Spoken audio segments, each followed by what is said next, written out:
El individuo, fuente de sus propios derechos. En esta sociedad licuada, únicamente el individuo conserva una cierta consistencia. Su voluntad parece ser la única realidad significativa subsistente.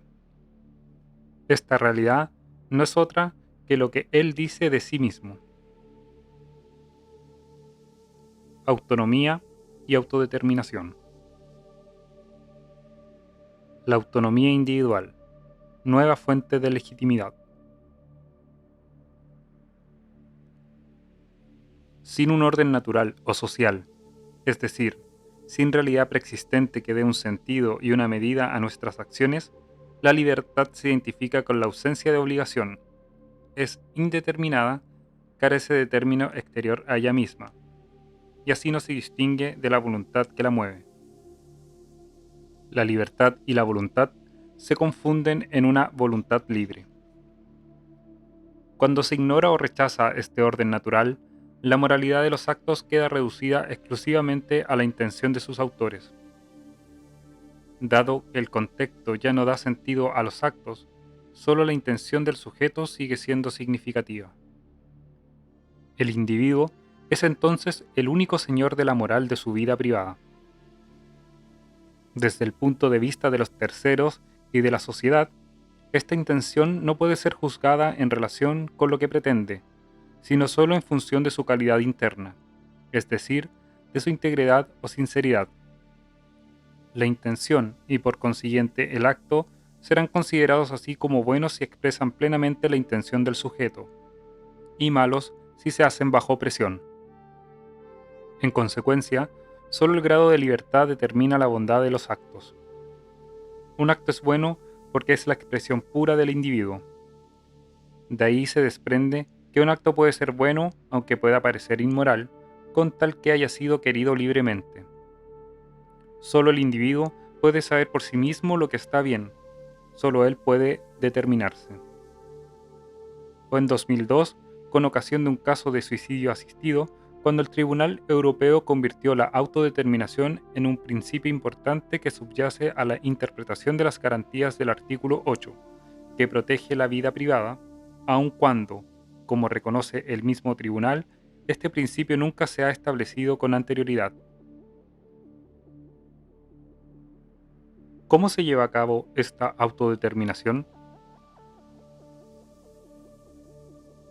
Según el enfoque del derecho natural y de los derechos humanos todavía dominante en 1948, cada persona se mueve por sus inclinaciones naturales y su deseo de perfección, su realización integral. La persona ejerce su libertad intentando llegar a su consumación a fin de ser plenamente humana y feliz. Este intento tiende a la perfección del hombre como realización armoniosa de la personalidad. Esta persona, impregnada de cultura, domina la naturaleza sin oponerse a ella. El kalos kagafos, bello y bueno de los griegos, y el gentleman, caballero de los británicos, representan el ideal de perfección. El hombre sabio y prudente y el santo constituyen asimismo ejemplo de perfección armoniosa. Ahora bien, el nuevo hombre de los derechos humanos se niega a ser revestido con una naturaleza humana que le impondría un modelo de perfección que debería conseguir, y quiere encontrar en sí mismo el camino de su felicidad, en su propia singularidad. Ya no es cuestión de armonía, sino de autoafirmación.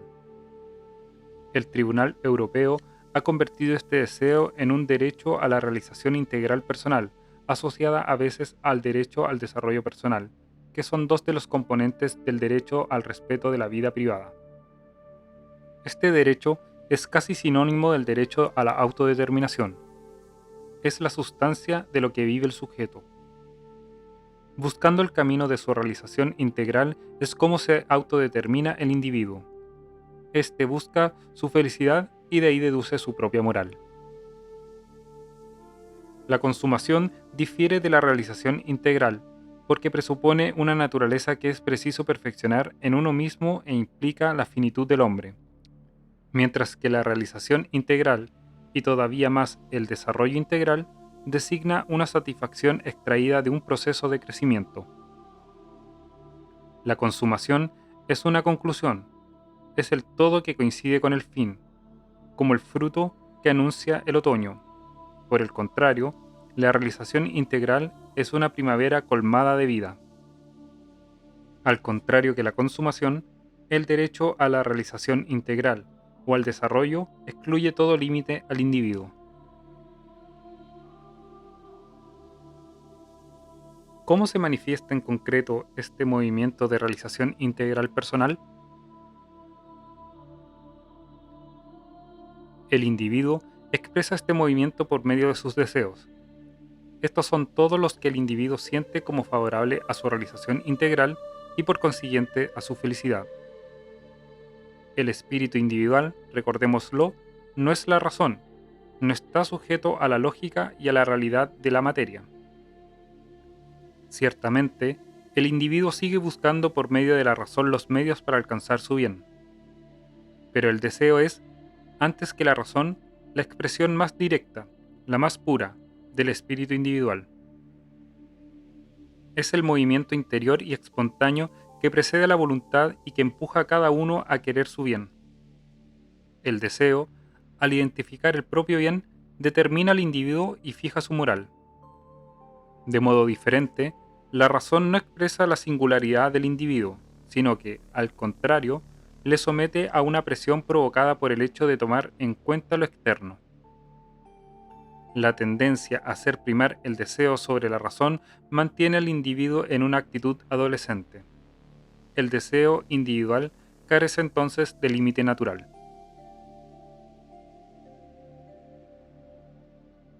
¿Cómo se convierten los deseos en derechos?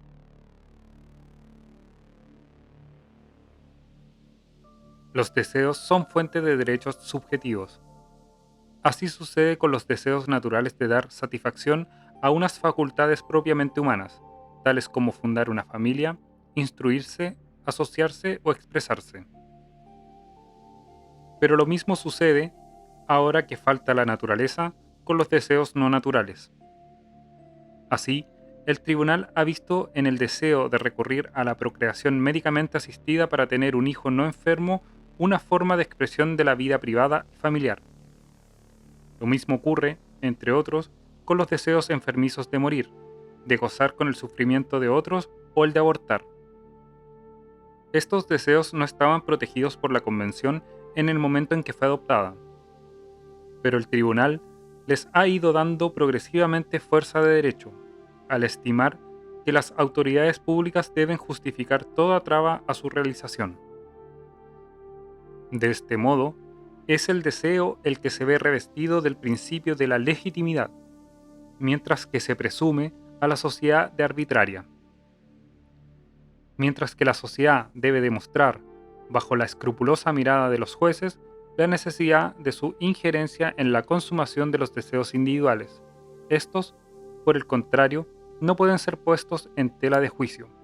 Deben ser recibidos y aceptados. Son intocables. ¿Por qué?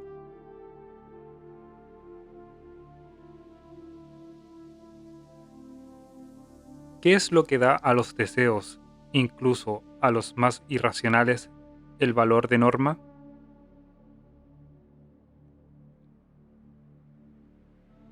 Es la fuente del deseo la que es sagrada y le confiere la autoridad, y esta fuente es el espíritu individual, cuya manifestación más pura es el deseo.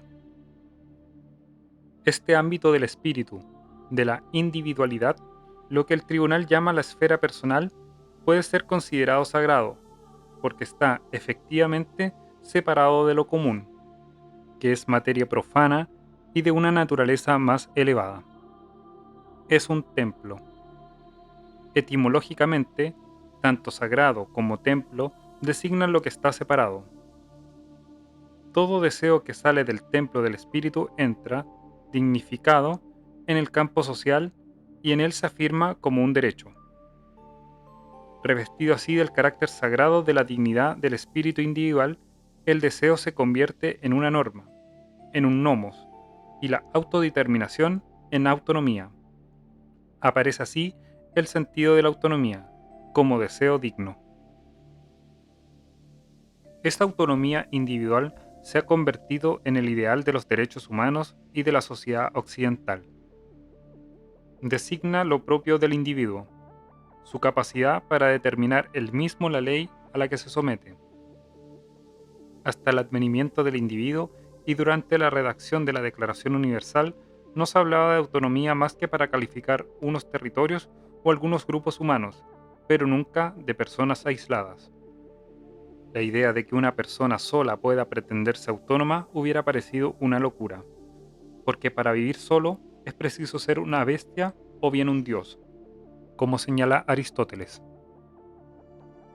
Fue en 2002 cuando el Tribunal Europeo, inspirándose en decisiones norteamericanas, reconoció la noción de autonomía personal y se la erigió al primer rango de los principios fundamentales de la Convención. Según el Tribunal Europeo, la autonomía protege la esfera personal de cada individuo, la privacy, y designa simplemente la facultad que tiene cada uno de llevar su vida como él entienda, en el interior de esta esfera. Fue seguida, en 2012, por la Corte Interamericana, que dio también una concepción amplia de la libertad, como capacidad de hacer y de no hacer lo que está lícitamente permitido en conformidad con las propias opciones y convicciones, de autodeterminarse y de elegir libremente las opciones y las condiciones que dan sentido a su existencia, en adecuación con sus opiniones y convicciones. La consecuencia de esta concepción de la vida privada es que cuanto más se extienda esta esfera, menos pueden emitir la sociedad un juicio moral sobre el comportamiento de las personas.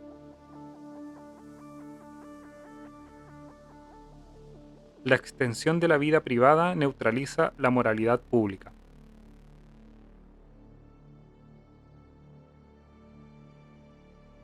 A medida que se extiende el campo de la vida privada, la moralidad de los actos que esa vida cubre con su púdico velo ya no puede ser apreciada de una manera objetiva, desde el punto de vista de su inscripción en el orden social, sino solo subjetivamente, en relación con la voluntad del sujeto. La moralidad de un acto privado ya no depende de su finalidad, que es objetiva, es decir, de su participación en un bien mayor que él, sino de su origen subjetivo, o sea, de la voluntad del que lo realiza. Los actos integrados en la vida privada pierden entonces su significación objetiva y la moral pública. Ya no están ordenados directamente al bien común, sino al bien particular, privando a la sociedad de la facultad de juzgarlos. Por eso, el tribunal ha juzgado que no corresponde a las autoridades nacionales sustituir a las personas interesadas en su toma de decisión sobre la forma de vida común que desean adoptar. La extensión de la esfera privada y la privatización de la moral que de ahí resultan hacen retroceder incluso a las normas de orden público, que deben proteger especialmente la dignidad humana. El principal efecto jurídico de la extensión del ámbito de la vida privada es despenalizar, a medida que los va cubriendo, ciertas prácticas prohibidas en otros tiempos. Así, la prohibición del orden público de la gestación subrogada o gestación por sustitución, del aborto, de la eutanasia y, por supuesto, de las sexualidades desviadas, se ha ido vaciando progresivamente de su sustancia.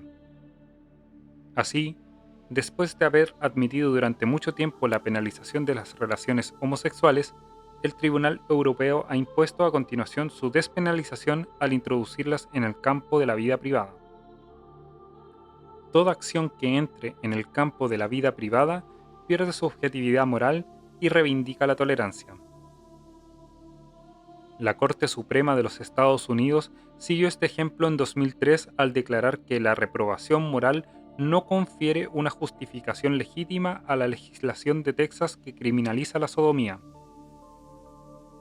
El juez americano Antonin Scalia hizo notar entonces la imposibilidad de sancionar no solo el matrimonio homosexual, sino también la bigamia, el incesto e incluso la prostitución.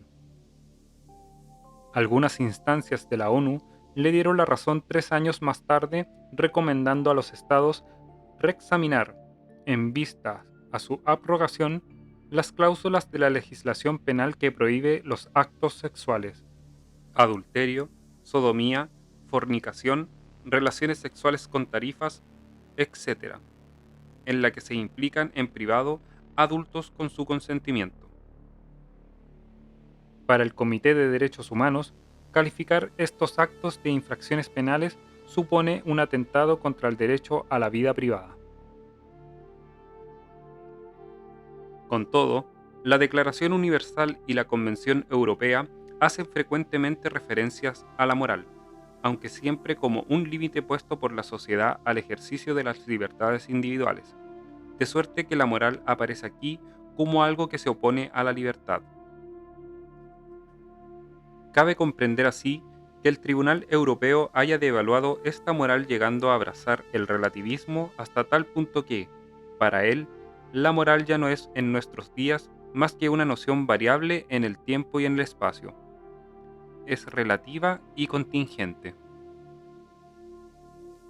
Las opciones morales de los legisladores en materia como la gestación subrogada, el aborto o la eutanasia no serían más que la expresión de una percepción de la problemática que refleja unas opciones éticas entre otras y que expresan la opinión de una parte de la población. El rechazo de la naturaleza humana trae consigo el de la moral, pensada como la vía de la consumación personal. Separada de la naturaleza, la moral ya no es más que un moralismo, un obstáculo social ilegítimo a la libertad individual. Y el rol de los derechos humanos sería destruirlo, es decir, destruir de hecho la ontología realista que ve una sabiduría en la naturaleza, un nomos. La única consistencia que el tribunal reconoce a las opciones morales del legislador es el apoyo del que gozan concretamente en la población. En consecuencia, solo tienen un valor sociológico. Más aún, el tribunal se niega con frecuencia a reconocer el bien moral perseguido por una ley y estima, por ejemplo, que la prohibición de la gestación subrogada, del aborto o de la adopción por parejas homosexuales no está orientada al respeto del interés del niño, sino solo al de la opinión pública hostil a estas prácticas. En consecuencia, la moral y los derechos humanos varían en función de la opinión. El tribunal juzga la legitimidad de una disposición moral atendiendo a la popularidad de que goza. Confrontado con cuestiones de sociedad, el tribunal dedica amplios desarrollos al análisis de la evolución de la opinión pública, y ha llegado incluso a encargar un sondeo de opinión en el seno de la población austríaca sobre cuya base ha juzgado que la imposibilidad de adoptar el niño del cónyuge del mismo sexo no hace más que reflejar la posición de ciertos sectores de la sociedad opuestos a la apertura de la adopción coparental a las parejas homosexuales, y por consiguiente puede ser derrocada. El Tribunal Europeo ha perdido el sentido de la moral natural hasta el punto de dejar de admitir que ésta puede justificar, por sí misma, la prohibición de toda práctica que, según él, entre en el campo de la vida privada. Por eso ha declarado que las consideraciones de orden moral y relacionadas con la aceptabilidad social de las técnicas en cuestión no pueden justificar por sí mismas la prohibición total de tal o de cual método de procreación asistida, en este caso, de la donación de óvulos, pues el deseo del hijo forma parte de la vida privada. El tribunal ya no acepta, en el ámbito de la vida privada, las prohibiciones morales absolutas y condena sistemáticamente a los estados a instaurar un procedimiento que al menos permita solicitar la derogación. Por eso, el tribunal condenó la prohibición absoluta del suicidio asistido en el caso de Alemania. Junto con la moral, las actitudes negativas, las referencias a las tradiciones o presupuestos de orden general en un país particular no pueden ser consideradas en sí mismas como algo que justifique un tratamiento diferenciado. Únicamente en la ciencia, o al menos en la sociología, es donde un Estado puede encontrar motivos objetivos y por consiguiente legítimos para restringir la libertad individual.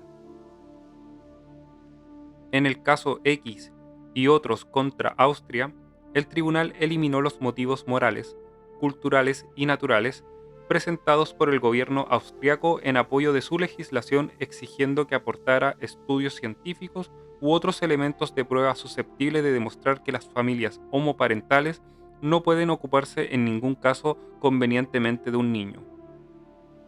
Lo que se pide es, a buen seguro, una prueba imposible. La Corte Interamericana hizo lo mismo en el mismo tema.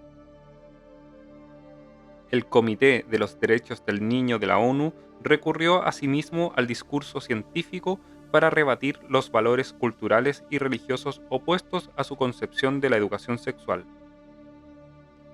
También en nombre de la ciencia y contra la antigua moral renuncia el Tribunal Europeo a proteger la vida humana prenatal. Estima, en efecto, que no existe ningún consenso europeo sobre la definición científica y jurídica de los comienzos de la vida humana y que, por consiguiente, se encuentra imposibilitado para responder a la cuestión de saber si el niño ya es una persona al nacer, como si correspondiera a la biología responder a esta cuestión. En virtud de esta reducción científica del feto, el tribunal lo deshumaniza para permitir el aborto. Solo la ciencia sería un modo legítimo de conocimiento, incluido el conocimiento del hombre sobre sí mismo, con exclusión de la filosofía y la teología. La consideración de la moral sería incluso contraria a la justicia, porque no sería imparcial. Así, a propósito de la suerte de un niño nacido por gestación subrogada para ser vendido, el tribunal declaró que resolvía con independencia de toda consideración ética, como si de este modo diera pruebas de una mayor neutralidad. La moral sería contraria a la justicia. Así, a fuerza de relativismo y para evitar caer en el escepticismo, el tribunal abraza un cientificismo estrecho. Este cientificismo se da aires de realismo, pero es un materialismo que rechaza la moral en el campo de los idealismos, de las opiniones carentes de significación por no haber sido consensuadas. Es este, además, un argumento histórico de los escépticos, ya desde la antigüedad. Rechazar la metafísica de manera global a causa de las divergencias de los puntos de vista entre los filósofos.